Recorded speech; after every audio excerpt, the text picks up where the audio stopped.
Hey, Tech Guide Ninjas here. Hope you're having a good day today. So today we're going to look at how to unblock someone on Pinterest. So to start with, you need to navigate to your profile.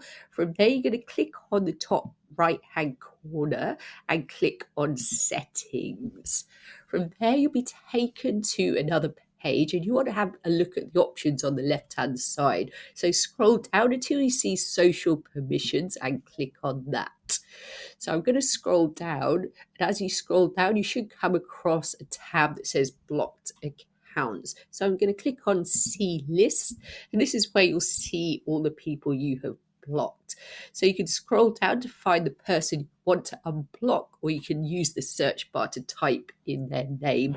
Once you've found the account you want to unblock, you simply click on unblock and they will be unblocked.